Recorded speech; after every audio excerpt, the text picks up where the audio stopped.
అమర్నాథ్ యాత్రకని వెళ్లిన తెలుగు ప్రయాణికులు బిక్కుబిక్కుమంటున్నారు.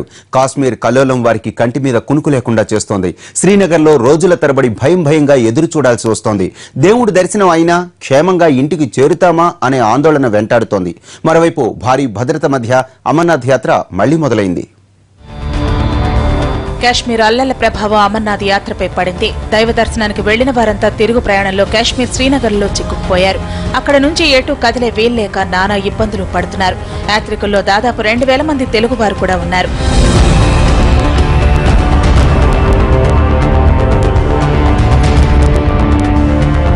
జమ్మూలోని ఉగ్రవాది బుర్హాన్ వని ఎన్కౌంటర్తో తీవ్ర ఉద్రిక్త పరిస్థితులు నెలకొన్నాయి.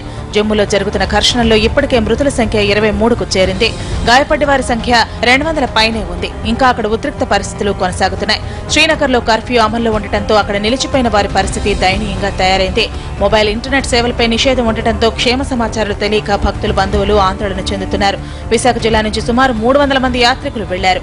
భీమిలి, విశాఖ, గాజువాక, పెదగంట్యాడ, స్టీల్ ప్లాంట్ ఏరియాలతో పాటు విశాఖ గ్రామీణ ప్రాంతాల నుంచి వెళ్లిన ఈ యాత్రికులందరూ ఇప్పుడు అక్కడ చిక్కుకున్నారు. ఆగ్రా నుంచి ఉదంపూర్ ట్రైన్లో వెళ్లి శ్రీనగర్ బాల్తాల్ బేస్ క్యాంపు మీదుగా అమర్నాథ్ చేరుకుని ఈ నెల 8వ తేదీన అమర్నాథుని దర్శించుకున్నారు. అయితే అదే సమయంలో కాశ్మీర్లో అల్లర్లు చెలరేగడంతో తిరుగు ప్రయాణంలో వీరిని శ్రీనగర్కు 110 కిలోమీటర్ల దూరంలో రక్షణ బలగాలు నిలిపివేశాయి.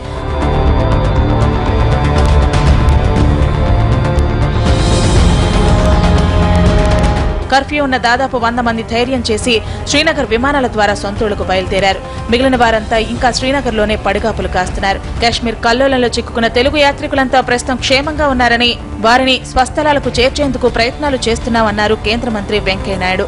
కొన్ని అసాంఘిక శక్తులు హింసను ప్రేరేపిస్తూ ఉన్నాయి. కేంద్ర ప్రభుత్వం, రాష్ట్ర ప్రభుత్వం కలిసి పరిస్థితిని చక్కదిద్దుతూ ఉంది. అందువలన తాత్కాలికంగా అమర్నాథ్ యాత్ర కొంత విరామం ఇవ్వడం జరిగింది.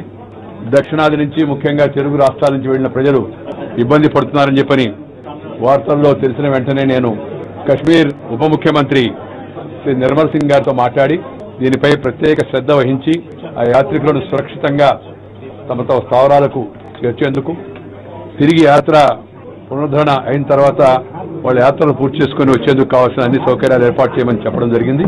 ఏపీ, తెలంగాణ ప్రభుత్వాలు సైతం వారిని సొంత ఊళ్లకు తరలించే ప్రయత్నాలు ముమ్మరం చేశాయి. స్థానిక పరిస్థితులతో ఆగిపోయిన అమర్నాథ్ యాత్ర మధ్యాహ్నం నుంచి మళ్లీ మొదలైంది.